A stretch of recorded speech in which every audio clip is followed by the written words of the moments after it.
All right, here we are, road to the Keystone Cup, the first edition of 2020. Joining me, Derek Geddes of the Thunder Bay Fighting Walleye. Still waiting for my hat, Derek, but that's okay. Ukrainian Christmas just passed. How is the new year? Happy New Year. Happy New Year too. So how are we doing in Thunder Bay today? Great, yeah. So another beautiful day here in Thunder Bay for sure, and some more snow coming, which has been a common thing here in the last couple weeks for sure. You've been getting more snow there than you have in Winnipeg, so I'm sure Giants Ridge is loving the base right now, I'm sure. There you go, yeah. There it is. Got to put my old reference in back in the day. So the Keystone Cup, we got a couple of months till about April 23rd to 26th. How is everything shaping up for that tournament from the registration and from the back side of things? Good. I think the organization committee is really working hard at getting a lot of things put into place. Our sponsors are coming on, on a daily basis. We're getting more people involved. Ticket sales have started, and we're working hard at getting those out to as many people as we can. Doing lots of cross promotions with people in town, and yeah, things are coming along really well. We're happy. Absolutely. Now we talked in our previous episode the importance of this and the Central Canadian Junior B Championship, and the fact that it needs to regain some of that luster, some of that shine, that prowess amongst junior hockey here in Canada, because quite frankly, it's an area that doesn't get a lot of recognition, but at the same time, there are a lot of great players playing in these leagues that are going to be well represented at the end of April. Correct. I mean, there's a lot of kids here that could be playing Junior A, but due to school and due to other commitments that they have, we're still giving them a competitive place to play. And you see that all across not only our area, but into Manitoba and Saskatchewan for sure. That is one of the major, it's not a concern, it's one of the major reasons why players will choose a Junior A program over a Junior B, simply because of the scheduling and the conflicts that can come with such a regimented Junior A program. And Junior B gives a bit more of a opportunity for other extracurriculars to be provided. You mentioned school, you mentioned academics, family time, and the amount of travel that's required from some of these Junior B programs is pretty substantial as well. Well, I think, yeah, definitely the Junior B to Junior A, even here in our city, our team, the North Stars that compete in the SIJHL, there's weeks where they go away on a Wednesday, play a game in Fort Francis, which is 4 hours away, and then they travel home after that game, getting in at 3, 4 in the morning. And, if a kid has a job or he has, school that he has to attend or studying, it makes it very difficult for sure. With our program, our farthest travel is 2.5 hours away, and that's only done on weekends where it doesn't conflict with their school, or, they can schedule their work around our program. So, yeah, it does definitely give them the flexibility to still play hockey at a competitive level and still continue with everything else they have on their plate. You mentioned Fort Francis. The Walleye were in Fort Francis this past weekend on a, if I have to say it a better term, a helmet or a back-to-back situation with Peguis, helping out with getting some more games under both teams' belts, correct? Yeah, it was an opportunity we saw in our schedules to meet in Fort Francis, which was, I think it was 4 hours for us and maybe 6 for them. So it was a neutral site games. We were able to get on the Saturday night. We played in Fort Francis, and we had the Fort Francis Canadians Pee Wee AA team as the game night sponsor. They went out in the community and sold tickets and made themselves some money, which was great.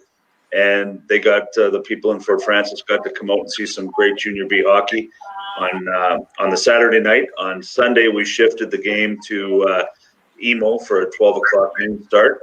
And again, we had the Emo La Valley minor hockey organization selling tickets to those games. And again, it was well attended, and it allowed us to build our brand in that community, but also allow these people to see some Junior B hockey. They do have the SIJHL in Fort Francis, but it was an opportunity to see some of our hockey. It was good.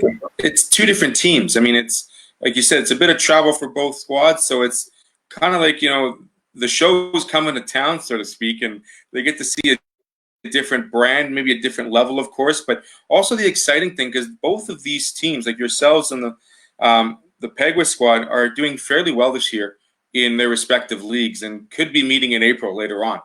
Well, for sure, Peguis is an 8-time champion of the Keystone Junior Hockey League. They've won the last 4 years in a row. I think this year they sit in third place, but they've had some games postponed. The NCN Flames, who's one of the top teams in the league, I think they've only got one loss. Peguis, we're sitting here in January, and they haven't played them yet this year. So due to weather, due to other things that have come up. So I would not be surprised if Peguis is in Thunder Bay definitely in April. They've been a strong team for the last decade, and I'm sure that they'll be there right at the end for sure. It is not a race to the finish. It's rather how well you can play it to you crescendo to the finish. You mentioned the Flames are 14-1-1, and Peguis does sit in third. The OCN Storm sit at 14-6 in their respective league. The Prairie Quakers have played the most games. They have a very busy schedule, and their record is 25-3.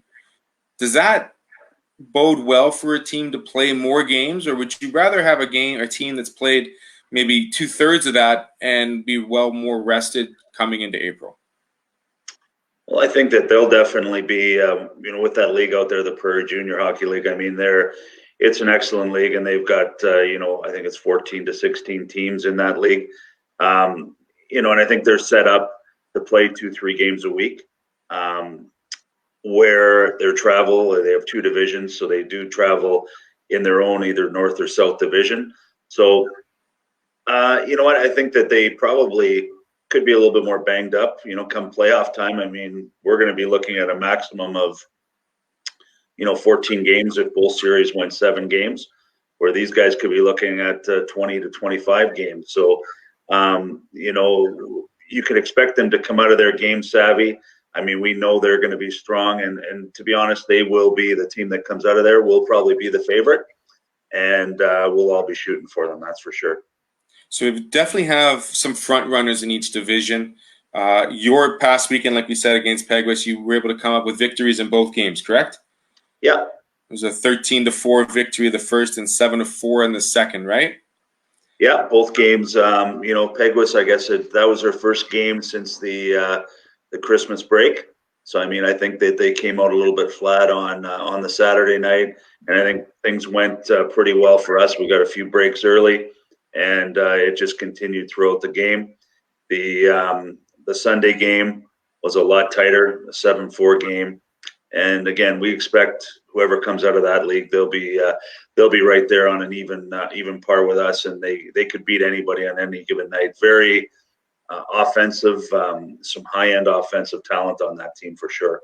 Yeah, and like you said, whoever's clicking in April is going to come out on top. I mean, hot goaltending and the hot goal scorers are going to be the 2 proven keys to success come April 23rd in Thunder Bay. Derek, I want to ask you a question with the Walleye in particular.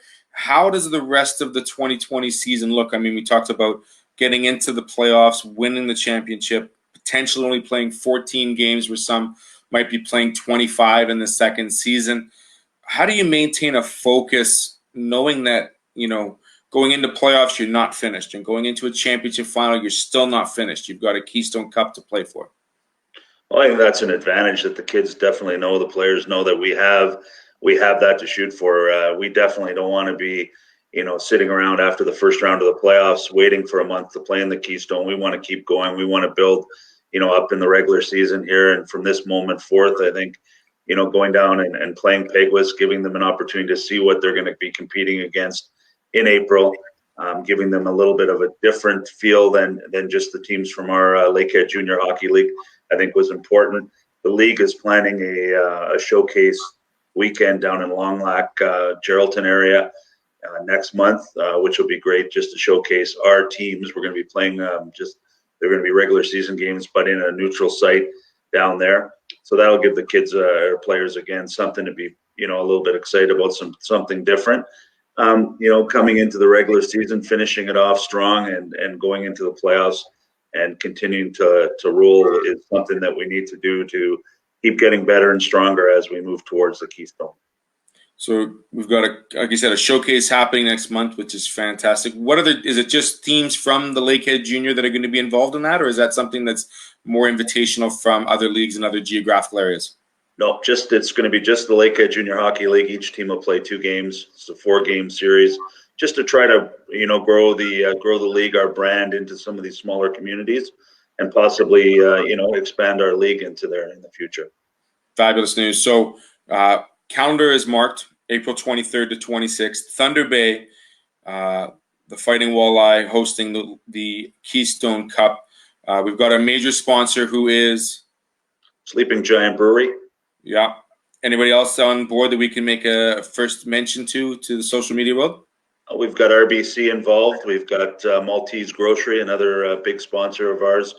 Again, there's a lot of them on there, and they'll just keep adding. And if anybody goes to our website, www.thunderbayfightingwalleye.com, you'll see the links to all of them there. They're great people supporting us.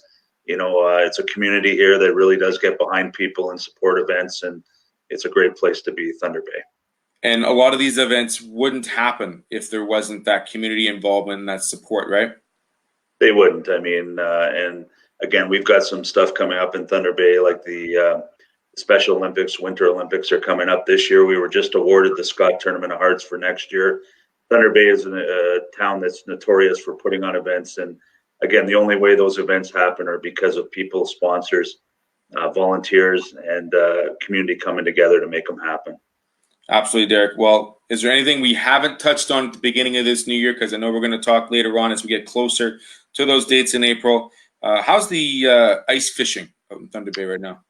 Well, I'll tell you, it's been cold enough that the ice is definitely firming up, and people are heading out. I'm seeing the typical snowmobile in the back of the truck. Those are Thunder Bay limousines. You're seeing them out there a lot now, heading out to the lake, and hopefully they're bringing back some big walleye, some trophy walleye. That's what we're hoping for in 2020 for sure. Still one of the best fish in in Canada, northwestern Ontario. To definitely catch and enjoy. Them cheeks are quite scrumptious, if I must say so myself. Derek Geddes with the Thunder Bay Fighting Walleye, and of course with the Keystone Cup group. Thank you so much for joining with me this afternoon. Good luck with everything that's going on. We'll be touching base next in the coming weeks, I'm sure, Derek. Thanks, Theo. You have a great day. You as well. Take care. Again, Derek Geddes with the Thunder Bay Fighting Walleye Keystone Cup, April 23rd, 26th of 2020. Some great action, including the LJ and leagues from Manitoba and Saskatchewan. Take care and have yourselves a great day. This is Amateur Sports TV.